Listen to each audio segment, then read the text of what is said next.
My name's Sasha Pete, and I'm joined by a fantastic individual. This man, born in Mother England, came to Australia in the 60s. Before then, he scored goals for fun. 20, 30, 40, 50, 60, 70, even 80 goals in a season, would you believe? Until he played in Australia's top flight for the mighty St. George Budapest Football Club. And then was selected to represent our great nation, the Socceroos, where he scored a couple of goals for them too. So welcome, Michael Denton. Thanks, Sasha. I'm honoured to be here, especially after having seen some of the people that you've interviewed previously. To be included in that company is a great privilege. Oh, thank you, sir. So how did you fall in love with our great game? I was 8 years old, living in a place called Dartford in Kent. I'd never played a game of football. I'd kicked a ball about. And my dad said, "Would you like to go and see a game?" And I said, "Yes, please." So he took me along to a really big game, Dartford Reserves against Arsenal A, which was their third team. And I can't remember the score. All I can remember is thinking, I really want to play this game. And I just fell in love with it. I have no idea really why. It just happened. And ever since, this game has been my life. Yes. So that's basically it. And it's interesting because those who coach know what those initials mean. You're still involved in football today? Yes, I'm club coach coordinator at a junior club in Perth called Auburn Grove United. They're only 4 years old. Well, next season will be their fifth. And I last year coached their under 14 Metro team, so we played all over Perth. But yeah, I can't imagine my life without being involved in football. This is brilliant. A whole life in football at your age, and you're still giving to the game. This is passion personified. I'm super excited. So, Michael, tell us about your first junior club. Where did you play? Well, in England in those days, there were no junior clubs. And by the time I actually played my first game, we'd moved to Cambridge. And because my dad had got a job there. And I played for my primary school at 10 years old. That was St Paul's Church of England primary school. Loved it, scored quite a few goals. Don't ask me how many, I can't remember. And I played again the following year, my last year at primary school. And I was also fortunate to be selected for the first ever Cambridge primary school representative team, and we played against the Isle of Ely. We won 6-1, and I got 4 of the goals. And I think that was the first time I'd ever actually played centre forward as opposed to inside forward. And it got me noticed a bit, obviously. Then I went to the Cambridge Grammar School for Boys. My first season there, I scored 28 goals in 12 games in the league. Continued to play for the next 4 years. I didn't score in one game. That was the only game in 5 years at grammar school that I didn't score in. But I was very upset at the time, I can remember that. But I guess only not scoring in one game is pretty good on the whole. In that time, while I was there, I played 3 years in a row in the under 15 schools cup. So I played my first year. I was basically only an under 13, and I played again the following year as an under 14, and then I captained the team in the third year. And we won the local schools cup competition all 3 years. And I don't know if it's still true, but I was the only person who had 3, because normally kids Don't make under the fight. Yeah. under the age didn't get in. So yeah, but at the end of when I was about 14, I played my first games outside school. Played for a team called Cambridge University Press, a very well-known establishment. Just a friend of my dad's, they were short of players, and they said, "Oh, would your son like a game?" And my dad basically said, "Does Santa Claus come at Christmas?" And so I went and played for them. They weren't very good. The first 2 games I played, we lost 13-4 and 14-3, and I scored all 7 goals. And the week after that, we won 13-6, and I got 9, and which is the most I've ever scored in one game. I think that had more to do with the quality of the defending rather than my brilliance as a striker. But this is the thing, Michael, right? You're playing now at the top of the park. You're getting a knack of getting onto the ball and finding the net, getting onto the ball and finding the net. And this breeds confidence, and something that strikers need, being in the opportunity to get the ball and have a go, but also those goal after goal after goal becomes second nature. Are you feeling that this is now becoming intrinsic in your game? Oh, yeah. I mean, I'm 5'6". I'm not the archetypal centre forward. And that was maybe one of the things that a lot of English managers at the time didn't see. They just saw this short little guy who couldn't win aerial duels, and couldn't do some of the other things that the big centre forwards did. But they didn't look and say, but he's scoring goals. Why wasn't that something that they could see? But it's a mindset thing. I never bothered about the fact that every central defender I ever played against was a head bigger than you. Up there with snow on their head. Yep. Give me the ball on the ground, and I felt I could beat them.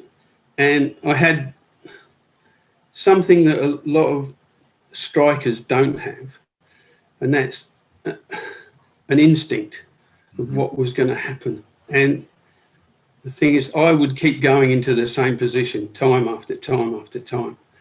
I would expect the defender to make a mistake, or I would expect the cross to...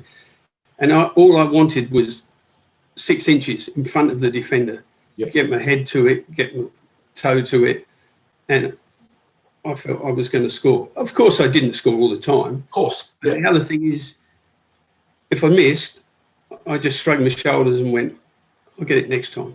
And I always felt there would be a next time. Obviously, sometimes there wasn't, but in general, that was my attitude, was I will score. That's fantastic. Yeah, so it's amazing how much, we talk about mindset, and how mindset frames the expectations of what's going to happen on the pitch. And I don't think people understand how important mindset is in a footballer's development. And you played at the highest level, and you've coached many, many kids, obviously with a lot of talent, but it's really what happens in between the ears that really is the difference between, players going to the next level and the next level and not. That's exactly right. And it's one of the things that I try to instill in the kids I coach is, look, if you want to be really good at this game, you have to work at it, but it's as much in here as it is anywhere. As long as you've got the raw talent, which I can't give you, then you can get wherever you want to go if you put this into action. And obviously with strikers particularly, there's one thing you cannot coach, and that is goal scoring. You can coach shooting, but not goal scoring, because it's an instinct. And my game was based more on people like Jimmy Greaves, Gerd Muller, and people like that, of that era, than it was on people like Bobby Smith at Spurs, 6'2". I couldn't. There's no point me trying to be them because I wasn't physically built for it. Yeah. But as I went up through the ranks, as I said, I played at Cambridge City. That was my first. Well, Newmarket Town was my first club, proper club, outside school. I went there as a 14-and-a-half-year-old and started scoring goals in their reserves. And then the following year, I joined Cambridge City, one of my local clubs, and that was the year that things sort of exploded. I scored a lot of goals in the A team. They put me into the reserves for a game, and I scored twice in that first game. And I played 10 games that season in the reserves, including one against Spurs' third team, who were at the time top of the league. We beat them 7-1, and I got a hat-trick. I scored 15 goals for them, for that reserve side in 10 games. And I scored, 68 goals for the A team. Got selected for that league's representative team at the end of the year. That's amazing. Over 80 goals in the season. So what's that, 83 goals? 83? Is that, did I have done the math right? Yeah. 83 goals in a year. That is unheard of today. You know, give me a centre forward today that scores 20 goals and, you know, you cut your check, whatever you want, right? Yeah. 20 goals today is like, you know, say literally, you know, add the zeros to the end of the check, whatever level you're playing at, right? But 30 and 40 and 80 goals. I mean, who does that? That's unheard of. Yeah. I mean, I probably played 50 games that season. Okay, all right. So that's still pretty nifty. I mean, it's good. 1.5, 1.7 goals a game. I think that's like 1 point something. Yeah. It's pretty good. I've never really worked it out, but yeah, it would be something like that. But and the following year, I went back to Newmarket simply because a friend of my dad's was managing there, and he wanted me to go. So I had a pretty good season. It was the season of the year of a terrible winter in England, and we played on Boxing Day, and we didn't play again till March. So I ended up at the end of the season playing some games for the reserves to help out because work commitments, people weren't able to get away. So I played 13 games in 19 days at the end of the season. And I played 2 games in one day and scored a hat-trick in both of them, which was sort of funny. But and one was for the reserves in the morning, one was for the first team in the evening. And I was just lucky, I guess, to score a hat-trick in both. And the score in both games was exactly the same, 6-1. And then the following year, I only scored 69 that season. It was a poor year. So I went the following year, went back to Newmarket. I scored 21 goals in the first 7 league games, 7 in one game. And then I didn't know, but Ipswich Town had sent scouts to a game I scored 7 in, and then That's the next what happens, game, mate. That is what happens, right? Some boys start scoring goals left, right, and centre. Of course, people start knocking. That's what happens, right? It's phenomenal because I speak to people that say, "Oh, you know, like, why does my kid not make it to the next level?" Well, you know, if your kid's good enough, don't worry, people will get noticed, right? And this is exactly what happened. So tell us. Okay, obviously the word's getting out. You're banging in goals for fun, and obviously Ipswich Town come knocking. What happens then? Okay, well, what happened was that myself and one other player from Newmarket were invited to go and play in a trial game for the reserves against the first team. In those days, that on a Wednesday, that was the common practice that the first team played the reserves in a practice game. And basically the reserves were supposed to play like whoever it was the first team were playing. So we went along, played for the reserves. Reserves won 4-1. I got 3, and then the guy who went with me got the other one and made 2 of my other goals. So next thing, Jackie Milburn, who was the manager then at Ipswich, took us into his office and said, "We'd like to sign you both." So we both signed forms there and then.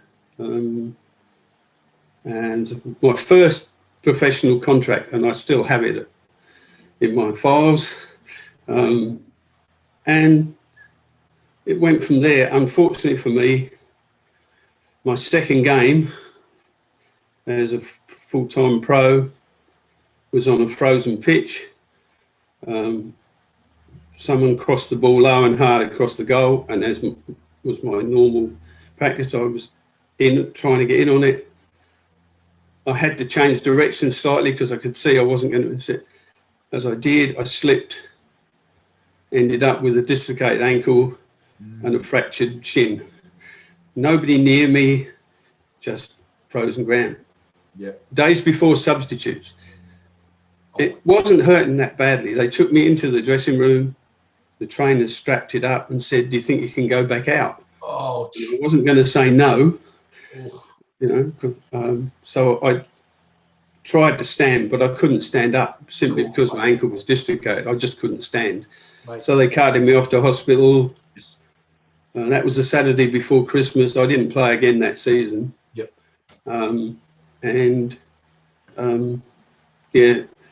It went from there. I went back in to training 2 weeks early before everybody else, and spent 2 weeks running up and down terracing and doing all sorts of other things to strengthen my leg. Yep.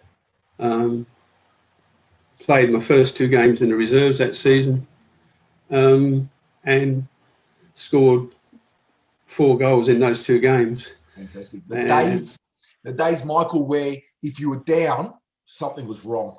Yeah. You know. Yeah. In the era that era in the 60s, if a man was down, particularly in the UK, there was something wrong, right?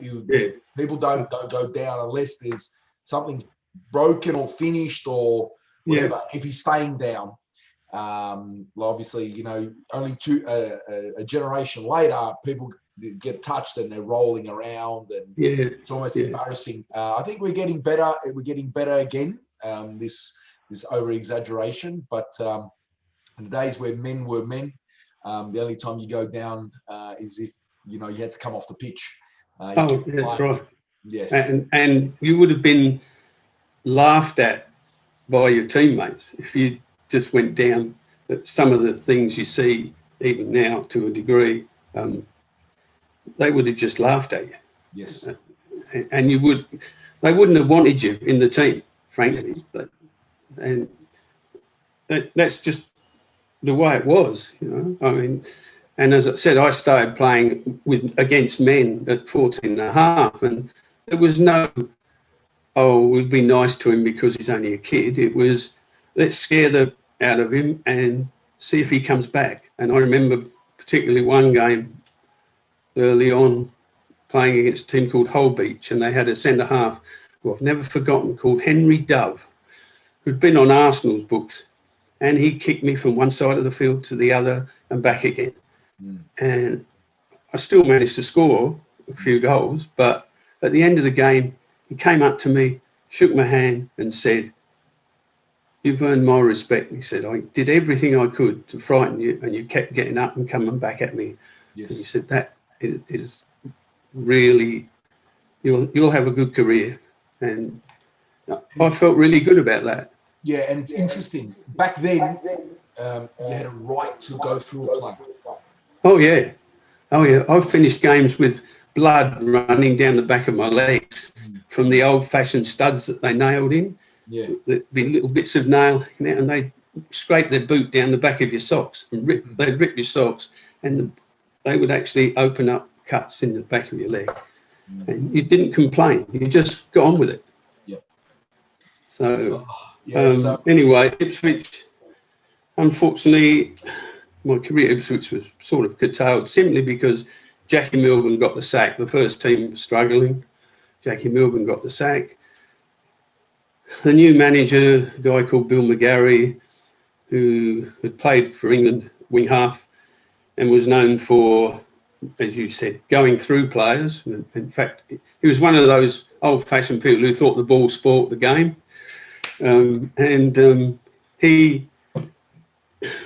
He took one look at me and went, "Yeah, you'll never be a centre forward." So eventually, I decided I was wasting my time there. So I got put on the transfer list, and there were a few lower league clubs came after me, but I went to Bath City, who were in the Southern League at the time, which was roughly the same standard as Division 4, but mainly part-timers.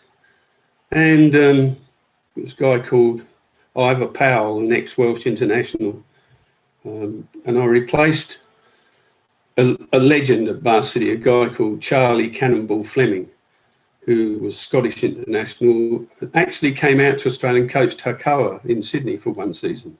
Okay. And he was getting to the end of his career. He was like late 30s.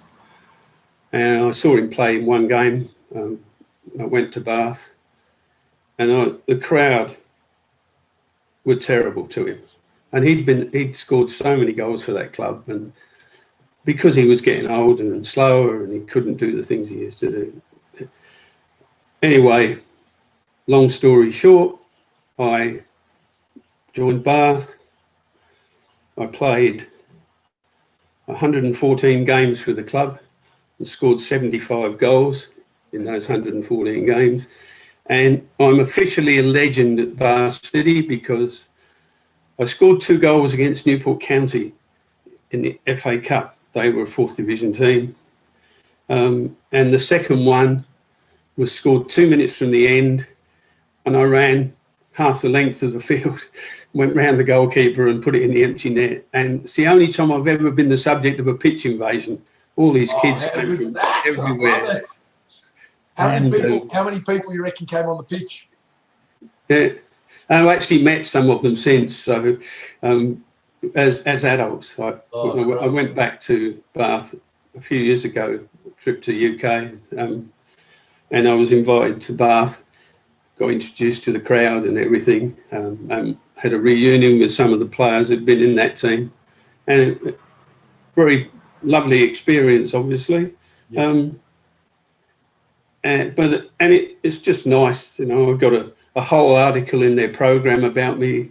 It was exceptional for me, because I'll be honest, I've never regarded myself as anything but a journeyman. Yep. I play football and I coach because I love the game.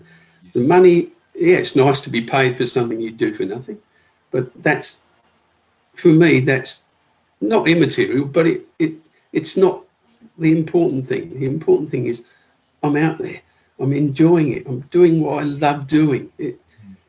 I don't understand the mentality that says, "Oh, this is just a job." No, it's not. It's a privilege. To be a professional footballer is a privilege. It means somebody else sees something in you that's worth giving you money for. So don't abuse it. No, I hate it. I have a terrible thing about players who go from one club to another, and when they get to the new club, they go, "Oh, I want to be here. The fans are great. I love the manager. It's a big club." Why not be honest and say, they offered me loads of money and I came. That's on it. And there's nothing wrong with that. Nothing wrong with it. It's like a carpenter who's doing his job for one company, And he works away, and somebody else says, you can do the same job for me, I'll give you $100 a week extra. You're going to say no? Of course you're not. But you don't go, oh, I love the firm and I love this and I. You love the money, great. Be honest. And you know, and I've never left a club. In a sense, I've never left a club voluntarily, except St George, and that's another story. Yeah. So anyway, it was in October in '69 that you came to Australia. How did you make your way here? October '68. 68. Yeah. I came to Australia. I'd been released from Cambridge City. Well, actually, I was retained, and then the new manager. I was the only player retained. A new manager came in and decided he just wanted to start with a clean sheet. I had a relationship break up in the UK as well, and I read in Soccer Star, a magazine in England then, that a guy called Andrew Detry, the journalist for Daily Telegraph, was in the UK just to cover Manchester United versus Benfica, the European Cup final at Wembley. And he was looking for players for a club in Sydney. And I thought, oh, see the world, play some football? Yes, why not? So I wrote to him, gave an address, so I wrote to him. And surprise, surprise, and a couple of days later, he rang me up. And we had a long chat over the phone, what I'd done and where I'd played and everything. And he said, I'm going back to Australia and I'll be in touch. And about 3-4 weeks later, I got a contract in the mail from St George, Budapest, who I knew nothing about. Obviously, I had no idea who they were.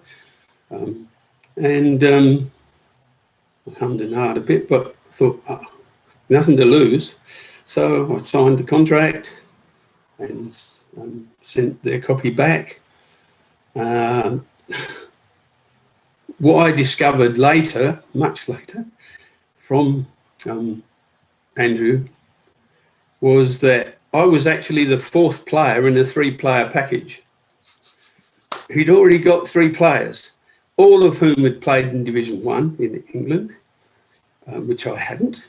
And I was the sort of the runt of the litter. Buy 3, get 1 free. So I was the 1 free. And so I had to go through all the immigration process and everything. So I'm a £10 pom. And I always said if I wrote a book, it'd be The Travels of a £10 pom. Yep.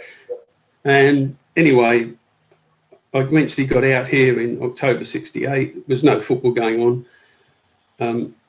A guy called Joe Kane was there to meet me at the airport. There was nobody from St George officially. He'd been asked to come and pick me up. And he was actually one of the 3 and a really nice guy. So he picked me up. He took me back to the place he was staying at. We were there for a little while. Then we moved to another place in Bondi. I was actually, the first place I lived in was opposite Bondi Beach in Sydney. And to be honest, and I'm probably going to upset a lot of people, it was the most disappointing thing. I'd heard all about Bondi, this great, wonderful beach. It was just a beach with surf, yes. But I'm not a surfer, so it really didn't have that much interest for me. We moved up into Bondi itself, and then eventually to a place in just off King's Cross. The day I arrived, I had to go to a meeting with the St George board. I was suffering badly from jet lag, and I don't think I would have actually impressed them that much because I was half asleep. But anyway, there was no football for a couple of months before pre-season started, and I was bored. And to be honest, the first 6 months I was here, if somebody had offered me a return ticket, I'd have probably gone back to the UK. But as things turned out, it's probably just as well I stayed. Yes. So we started pre-season training, had a new coach at St George's, had a really bad year the year before. And a guy called Frank Arrock was the coach. So that was, and for me, that was a plus because everybody started on a level playing field. He wasn't coming in with preconceived ideas about this player's good and that player's good. And so we trained then behind Wentworth Park. And Johnny Warren was missing at the time. He'd been in England trialling for, I think, Stockport, but I can't remember for sure. But anyway, he returned, and we played in a practice game at Granville in the old temperatures, over 100 degrees. And to be honest, I'm thinking, what on earth am I doing trying to play football in this weather? Yeah. And we played 3 periods, and before the game, Frank Arrock said, nobody will play the full 90 minutes because we had a fairly big squad. But one player did. Yep. Me. And I was going into the shower between each period, just tepid water.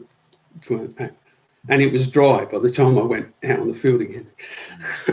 And I must have done okay. I got picked for the first league game. Scored 4. We beat Youghal 11-1. I got 4. And a guy called George Ardley got 6, and he was expected to be the star. But he only lasted a few weeks. He decided he was going back to Scotland. Anyway, so in a sense, I took over from him. I ended up with 21 goals in the 22 league games that I played. Fantastic. But I was lucky. My 5 years at St George, I played 168 games and I scored 130 goals. Fantastic. But how could I not? Abilene, Alston, Schaefer, Warren, Jusinovic, Ainsley, Stoddart, Hogg, Hamilton. I could go on for quality. Yeah. How could I not score goals? That at St George side, if it wasn't the best in the era, it had to be in the top 2 or 3. Well, I think there was Hakoa and us. Yeah. And we were big rivals, partly because both teams have been founded by Hungarians, and that was a big rivalry. And they had a great team as well. I know players like Bartz and guys like that, Keddy, and then they had a production line. We had a production line. Yeah. That was a huge rivalry. One of the best games I remember playing is against Hakoa at Hurstville Oval, and we went 1 down, but we beat them 3-1. And I scored a goal with a solo run, and then made a goal for Otti Abonyi with another solo run and just laid it off to him, and he scored. And Doug Jusinovic got the 3rd. And I think that was one of the really memorable victories we had. I mean, there were obviously others, the grand final against Western Suburbs that we won. But Alan Ainsley had one of those games that players dream about. Everything he did was brilliant. And, I've had so many.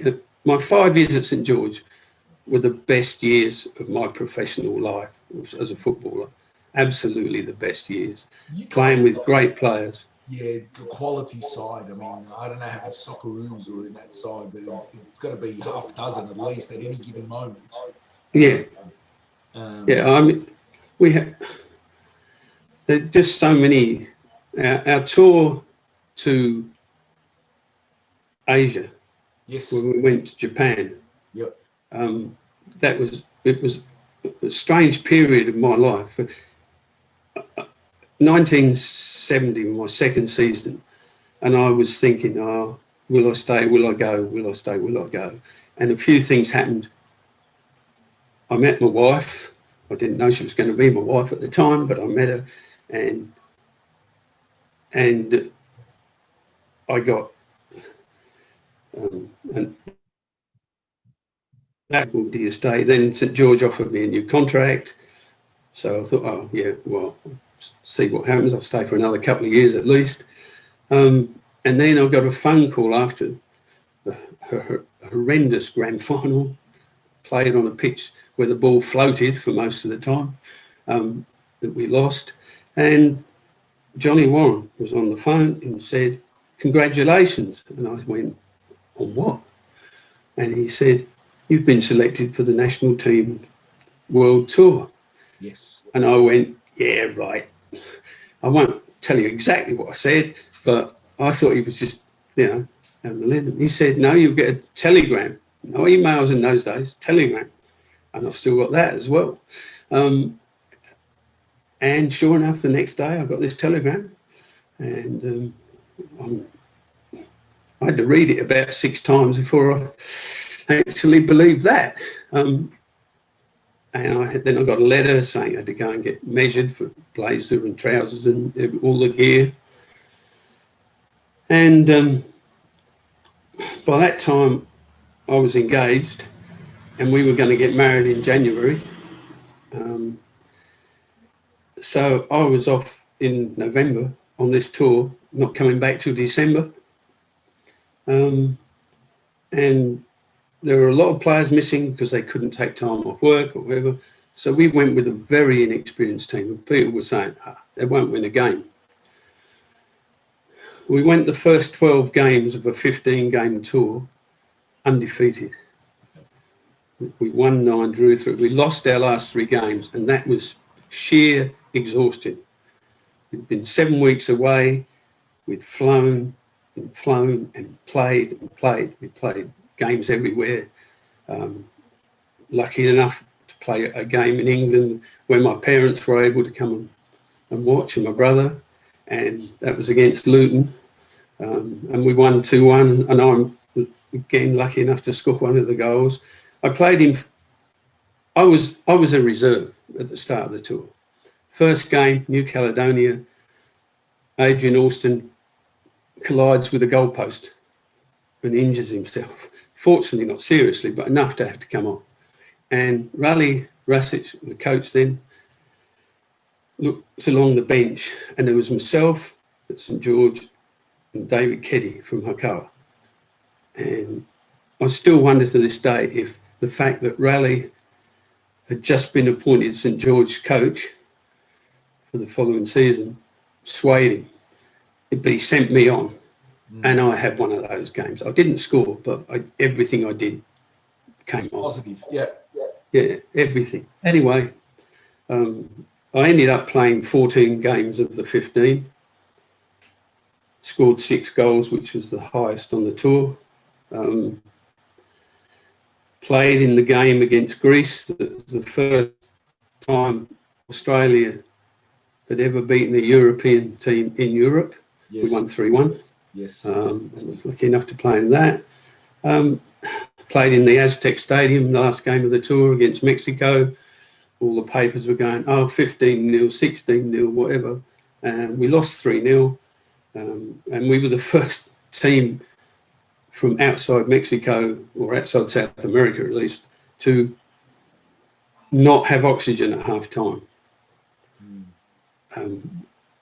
That was a mistake. And Dr. Corrigan admitted afterwards we should have had oxygen, because it's not so much that you're breathless, but towards the end of the game, you felt like you were playing in diving boots. Your legs were so heavy. You were really, literally pushing yourself to just take a step. But we weren't disgraced. In the end, we won 9, drew 3, lost 3. There's one game in particular I think you did exceptionally well, and that was that game in Iran, in Tehran, December 7th. Yeah. Talk to me about what it was like.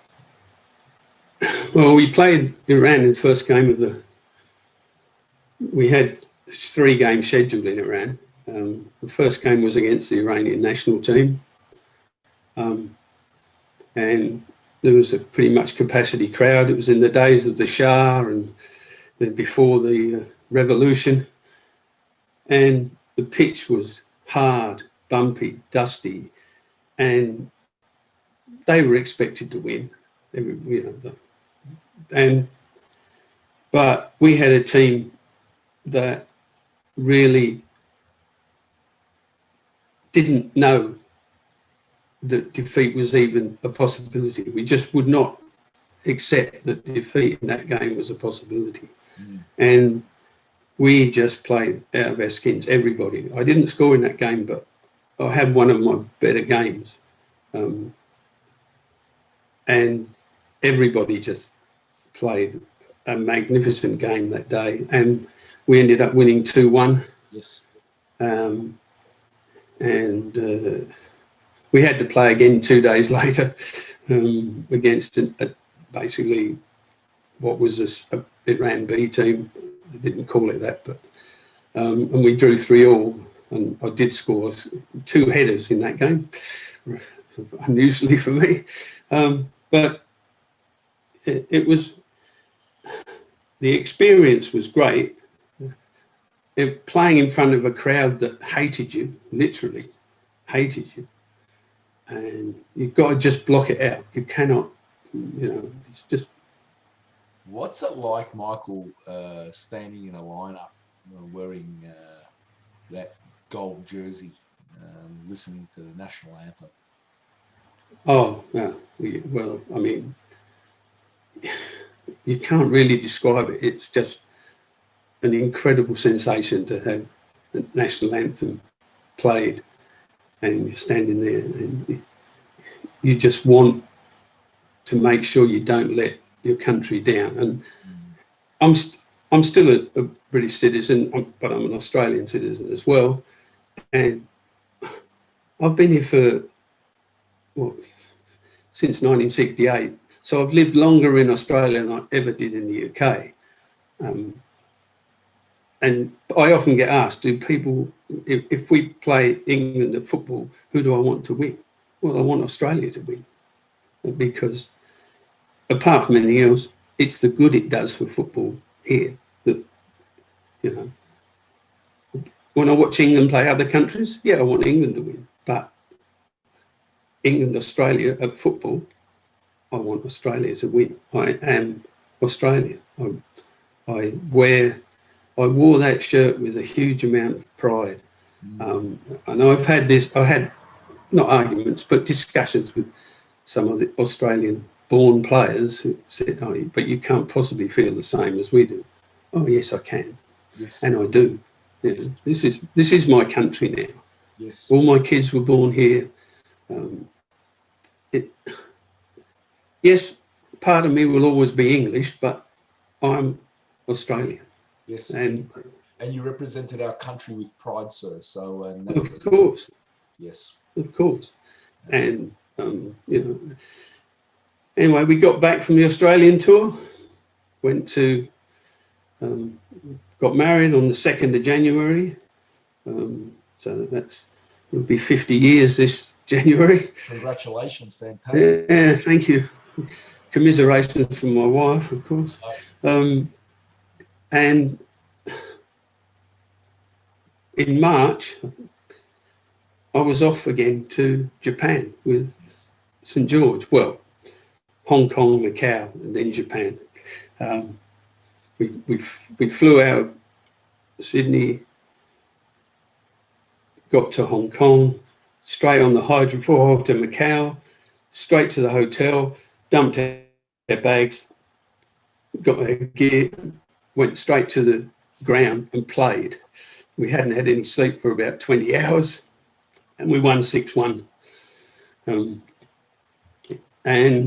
then we went to... You got a hat-trick that day, I'm pretty sure you got Yes, yeah, I got a hat-trick. Yes. Yeah. I played, because the Australian team played in Macau as well. Okay. So I'd played there before, and I got a hat-trick in that game as well. So they probably didn't like me very much. But one of the funniest goals I've ever scored. In the St George game, they had a free kick outside their penalty area, and I went and stood between the guy who was taking the free kick and the goalkeeper. And the guy looked up and went, bing, passed it straight to me. And I went, oh, thank you, and scored. I couldn't believe it. I don't know whether he didn't see me or what, but anyway. When we played the Hong Kong champions, Jardines, beat them 6-2. Alan Ainsley scored a goal. Johnny Warren, free kick. Yeah, you bagged one. I think Bonnie Otti got two. And Alston got one.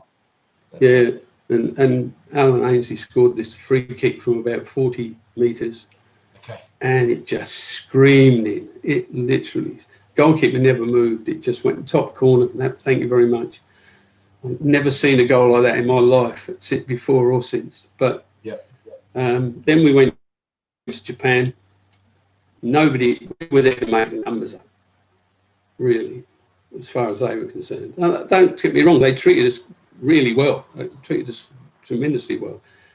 But it was clear that Japan expected to win the tournament, because they were the Olympic bronze medalists, the reigning Olympic bronze medalists at the time.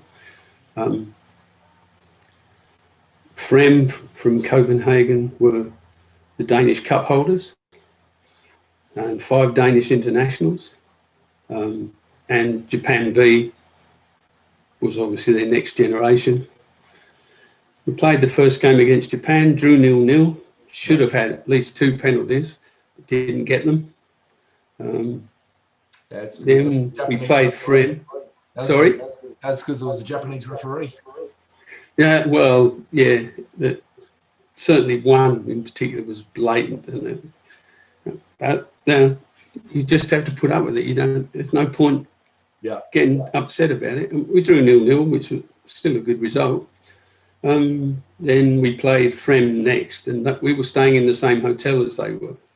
And before the game, they were joking about they'd take it easy on us and they wouldn't score too many goals. And we beat them 3-0. And it was probably the most satisfying result that we had while we were there. And then we played the Japanese B team in the last game, knowing that basically a win would give us the trophy. And we beat them 6-2. Just ran rings round them, basically. Gave away a couple of silly goals, but we were too busy attacking to worry about that. And we had 2 games against club sides. In Japan then, the club sides were all run by big companies. And they were people who worked, like we played the Mazda car company, Toyo Koyo. We actually asked them, what did they do in the factory? Nothing. We don't work in a factory. We just train. Play football. Yeah, but they were paid as workers in the factory, so they were amateurs. And the same with them. We beat them 3-2. We'd already played them in Sydney and beaten them 3-0 before we left. And then we played Hitachi in one of the dirtiest games I've ever played in. Okay. They kicked us right from the start, and we had a couple of players of our own, like Manfred and a couple of others who were not backward in coming forward, shall we say. And we ended up winning 2-1. Tough game. I got one and Otti got one. And so we went to the tour undefeated, 6 wins, 1 draw. Yeah, fantastic. And we came back with a trophy. And Andrew Detry at the time said, and apparently since, because I've spoken to his son, said that is the best he has ever seen any Australian club side play when we were in Japan. So, I mean, think of the boys that went, like George Campbell, Jimmy Heron, Adi Aboni, myself, Johnny Warren, Adrian Olsen, Alan Ainsley, Tommy Anderson, Doug Sanders, Fred Shaver, Douglas Edby, Carrie Williams, George Harris, Jeff Morgan, Dennis Donovan, Brian Taylor, obviously coach Raleigh Rassage, probably arguably the best coach that's ever coached in Australia, some say. And that is a quality side in any era. You take that side anywhere. You take that side today. Go on the tour, right? So, Oh, yeah. I mean, I read a lot of stuff about Sydney are a great side, and the teams that play in the A-League, some of them are great. This is a great side, that's a great side. But given the same training regime and the same ability to be full-time rather than part-time, that St George team I played in would more than have held their own in the A-League today. We had to work. I was training 4 nights a week. I was getting up at 5:30 in the morning to go to work, and then going straight to training 4 nights, and then still coming up and playing at a pretty high level. yeah, So amazing. And in Japan, we were full time. The same when the Australian team went away on tour, we were full time, and the difference yes, was amazing. How quickly the standard went up, And in Japan, we were training. We were up at 7 every morning training. Rally wasn't the sort to let you lie in bed. yes, So you train, then have breakfast, and then train again later, if you weren't playing. So we were fit, we were enthusiastic. We didn't know what it was to lose. We were not going to lose. We were there representing Australia, not just St George. We were there representing Australia. fantastic people in that side. I'm sure some of those people are now lifelong friends. Oh yeah, I mean, I when we were in Tasmania, particularly, we used to go up to the Blue Mountains and visit and stay with Alan Ainsley, and they've been over to see us, and they've been over here to see us since before the dreaded COVID Yes, struck. And the thing is, I went to a Socceroo reunion in Sydney with Alan quite a few years ago now, and I hadn't seen some of those guys for 25, 30 years. But it was like yesterday. It was like, it was amazing how you just have so much in common. And it's not just playing for us, it's playing this game. It's not just the fact that you played. A lot of them were tough, hard opponents. I mean, on the field, it was just. But as soon as you go to play football with or against people, you've made a friend. Even if he kicks you all over the ground after the game, it's great game, well done, and you're friends. If you take it off the ground, you're crazy. I mean, there are a few who do, but I've never understood that. yeah. Personal thing. It's just not me. You obviously top scored at the highest level in our country, and scored obviously for our country. But subsequent from St George, you spent close to 4 decades, mate, at a club in Tasmania. Yeah. Fantastic, Yeah. Well, fantastic contribution, because you spent most of your lives in Tasmania. You did everything there. You coached the senior side, you ended up coaching regional and state rep sides for Soccer Tasmania and now Football Federation Tasmania. You've done, development and officers roles, mate. You've coached a lot of sides in that time. A lot of teams. Tell us what it's like. Literally, you've given your whole life to football. Tell me what it's like. You spent some time, obviously in New South Wales and in the United States as well. Tell me what it's like spending close to 4 decades at one club. Well, it's a privilege. I'm a life member of Burnie United, which is obviously any club is a great honour. Yes. Originally, when I went to Tasmania, there were 2 clubs in Burnie Spartans and Burnie Rovers. they both came to see me. The reason I joined Burnley Spartans was they were the first team to come to me. I knew nothing about either team, and they were both groups of people were really nice, and you know. But I thought, oh, well, we'll see how it goes with them, and if it doesn't work out, I can always go to the other club. And so I didn't coach the first season I was there. I just wanted to sort of find my way. I was great excitement. This ex-Australian international signed for a local club. And then I went to my first training, and having spoken to people who are great friends now, but the first time they saw me, they looked at me and went, "This little guy, he couldn't have played for Australia." Ha ha ha.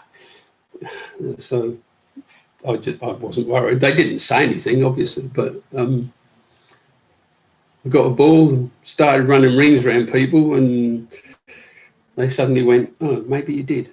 And my first season at Burnley Spartans, I broke the league's goal scoring record. I averaged 2 and a bit goals a game. Again, probably more due to the lack of defensive prowess than my brilliance. And I was playing with some good players. I mean, there were players there who, in a different time and a different place, could have played at a higher level. No doubt about that. The guy whose record I broke, I was playing alongside. And he, at the end of the season, he was really happy to see the record broken. And he's still one of my best friends. And he and his wife, really good friends of our family. Guy called Malcolm Newell, a fantastic guy. Only problem he has is he supports Spurs. But that's neither here nor there. Anyway, the second year I broke the record again, and I coached the reserves that year, that was the reserves won the Northern League, lost in the final of the state championship, but that's right. Then the third year I coached the first team and runners up. I was the last coach of Burnley Spartans because Spartans and Rovers amalgamated and became Burnley United. I was appointed the first coach of Burnley United, coached the seniors for the first 2 seasons. We won the league both years, and we won the cup in the second year, and we didn't lose a game that season. Fantastic. And at the end of that season, I went, it's okay, but I'm not really getting what I want out of coaching. So we were promoted to state league. So I became assistant coach and player coach, and somebody else took the coaching job, which was fine.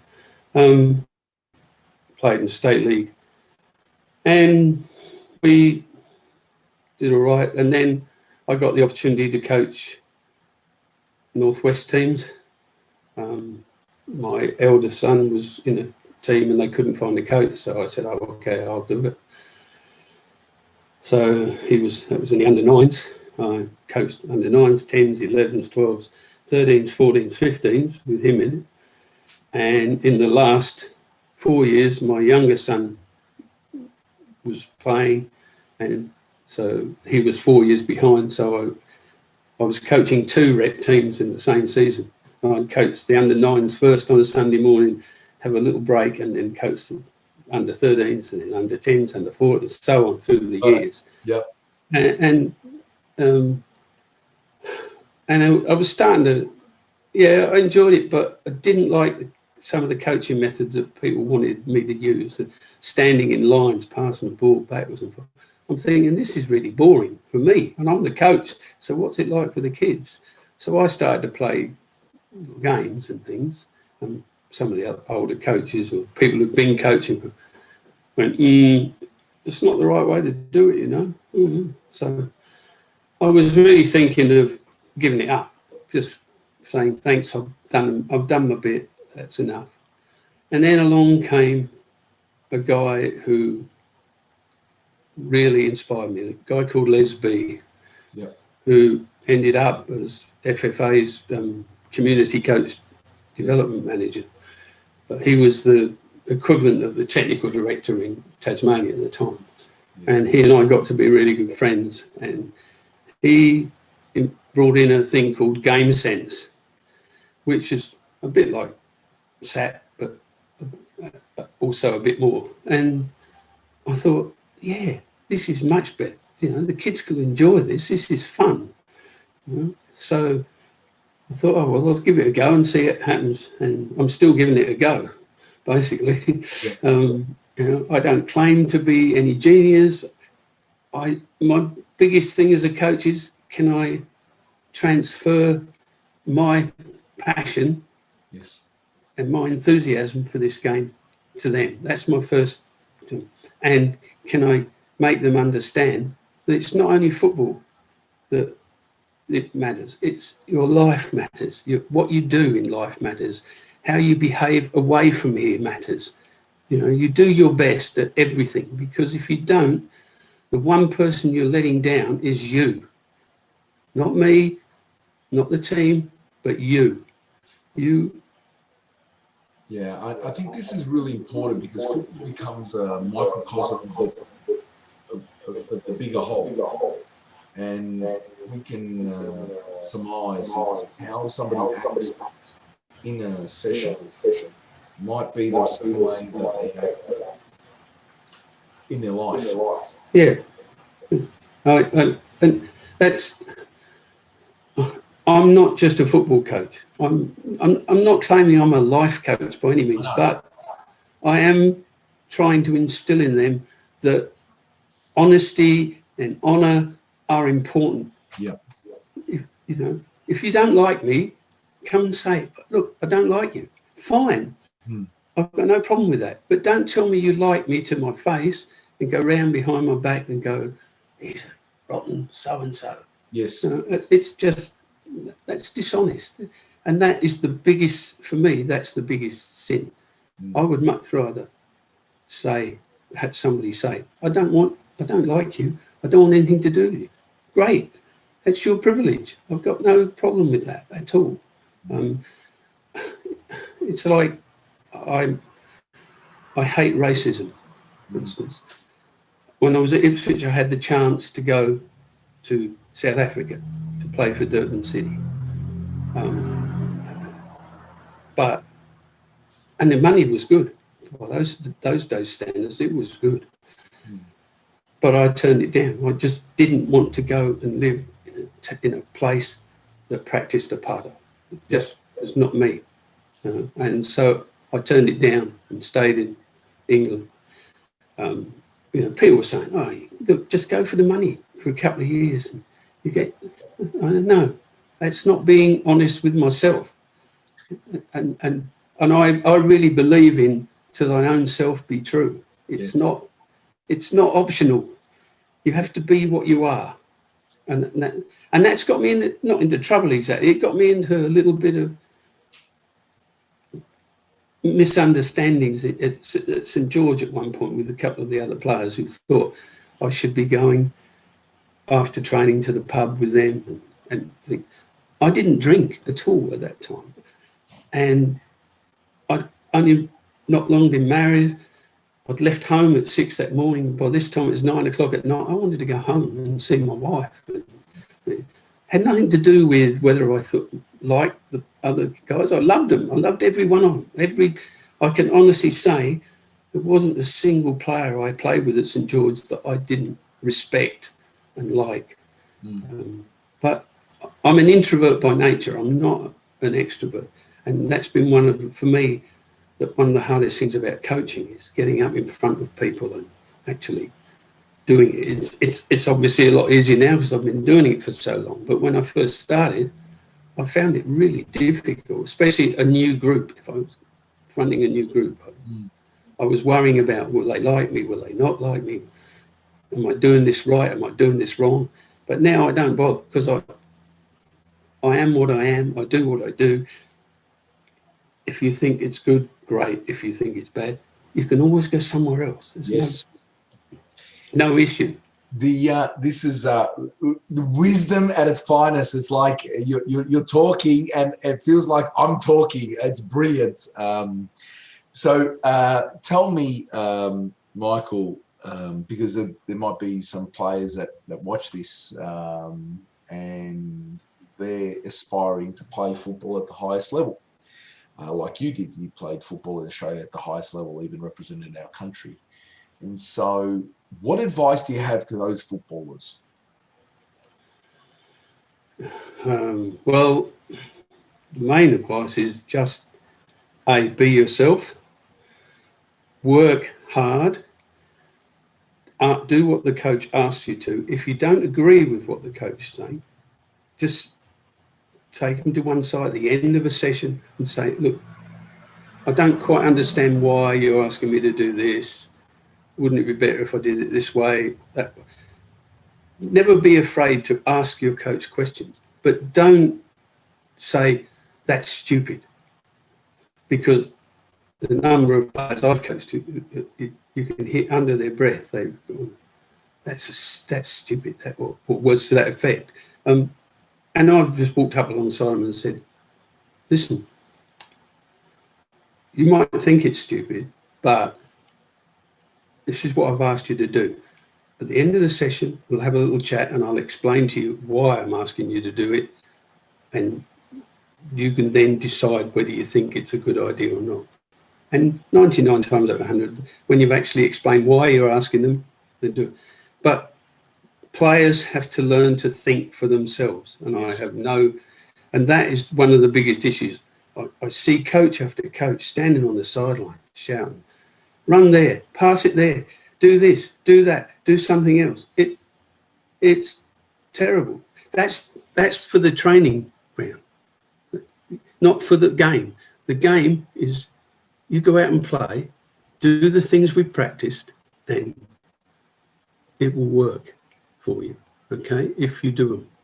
If you don't, I can't get answerable. And one of my greatest pleasures at coaching was I coached a team in Tasmania, under 14 team. We went, we won the league, played 16, won 16. We scored 138 goals and conceded 6. But my pleasure wasn't in that. My pleasure was we played Devonport in a game, and we were leading 3-0 at half time, and we'd played dreadfully, absolutely dreadfully. They'd actually outplayed us, but we'd taken our chances. And I walked in at the restaurant at half time, and they were all sat still, and there wasn't a sound. Not one of them was talking. And normally, a team of under 14s winning 3-0 at half time are going to be excited, jumping up and down. And I said, I don't need to say anything, do I? And they went, no. I said, how do you think you played? And virtually with one voice, they said, we were terrible. And I said, yeah, good, you understand.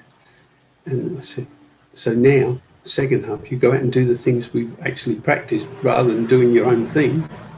We ended up winning 7-0. We still didn't go to our top, but at least the second half was a lot better. But my pleasure was they understood that it wasn't just about winning. It was about learning to play the game and do the right things. And that gave me, I can't describe the feeling. I just thought, yeah, I've got through to them. They understand. And footballers, young footballers, a lot of them, they've got talent, a lot. And they think that's enough. It's not. Nowhere near. You have to work at it. When I signed for Ipswich Town, Jackie Milburn said to me, to make it in this game, it's 40% luck, 40% courage, 20% skill. And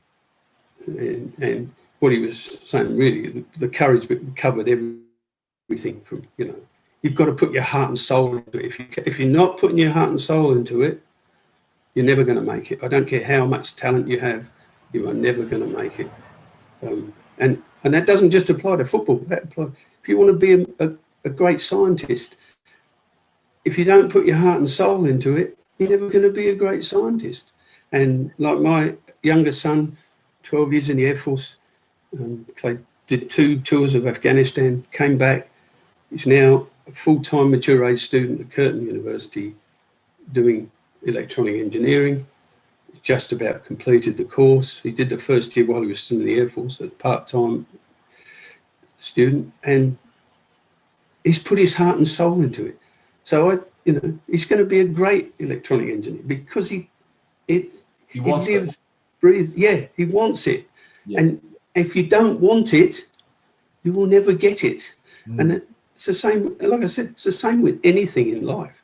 If you don't really, really want it, you won't get it because they're always going to be just out of reach. And then you'll go, I mean, I'm sorry, well, not sorry, but I'm disappointed to a degree that I didn't make it as a big full-time professional in the UK. I'm also sad in the sense that I didn't go to the World Cup in '74. Unfortunately, after we came back from the tour, I got injured in a game against Apia, and that affected my form even when I came back, and I got left out of the squad. And of course, the squad went on to bigger. But I'm not jealous of any of those guys. Fantastic. I am absolutely privileged to know so many of those people, not just the ones who played for St George, so many of the others. And it's just an honour for me to be included. I got named in the 25th anniversary magazine, St George. I got named as an immortal of the club, one of 10. And there are people like Bonnier, Johnny Galambos, who scored, had actually had a better goals per game ratio than me. People like that, Johnny Warren, Manfred Schaefer. Just Legend. to be named as one of those guys is just a fantastic honour and privilege. And to have played with so many legends of the game. John Stoddart, who you interviewed not long ago, was a friend of mine. And I played with Harry Williams, was my roommate on tour with the Australian team, and then again with St George. To share a room with that guy and just talk to him about so many different things, it's something that is just unbelievable for me. I came from England just wanting to see a bit of the world and play some games of football. If you'd have told me I'd end up playing for the national team and playing for one of the best 2 or 3 clubs in the country, I'd have just laughed. I'd have said, you're joking. I worked my butt off. As far as raw talent was concerned, there are plenty of people out there before and since that have way more natural talent than me, but they won't get as far because they're not prepared to do the hard work. And I just used to. I went back to the UK in 1971. A friend of mine was playing in goal for a team called Croydon in the Isthmian League, and I went and watched a game, and he didn't know I was there until he came to get a ball from behind the goal, and he looked at me and went, "It isn't," and I said, "It is." And at the end of the game, he took me into the dressing room, met the manager. The manager said, "Come to training on Tuesday." So I went to training on Tuesday. Next thing I know, I'm signed. And so I played in a team that went undefeated. A lot of my games were off the bench because their team was pretty set, but I actually scored the goal that confirmed their promotion to the higher division in the Isthmian League. And so, and it was just, again, there were so many good players there. People don't realise how many good players there are in the UK outside the Football League, because a lot of them can earn more money, especially now with the National League some of those clubs pay more money than the League Two and League One clubs. So there are lots of good players, and it's a different game. It's a different atmosphere because it's the national game, whereas here it's just another game. Yeah. It shouldn't be. We should get more publicity. I get annoyed at a few things. One's media's absolute obsession with AFL or NRL, depending on which part of the country you're in, and football, how football gets, you know, the little look in at the end. And I'll be forever grateful to Andrew Detry for getting me out here, because he did so much for my ego. I don't have a big ego, but it's nice that, you know, and he kept in touch, and now his son Steve still keeps in touch on Facebook with me. So it's just nice to be a part of that whole thing, you know. And I'm still amazed when people remember me. You know, Fantastic. I remember you playing. So I met people in Tassie who moved from Sydney to Tasmania. Hey, I used to come and watch you when I was a kid. Oh, do you have to make me feel that old? Yes. This has been an absolute honour and a privilege to be speaking with you, Michael. For a journeyman, you've done all right. Yeah, I've done okay. Yeah, and you've obviously given back to our game too. So we thank you for all those years that you helped coach all the fantastic players that you've gone on to play the game. So thank you very much for your time. Yeah, thank you. It's been an absolute privilege to talk to you. And like I said, I just love talking about football. Thank you. Thank you. You too.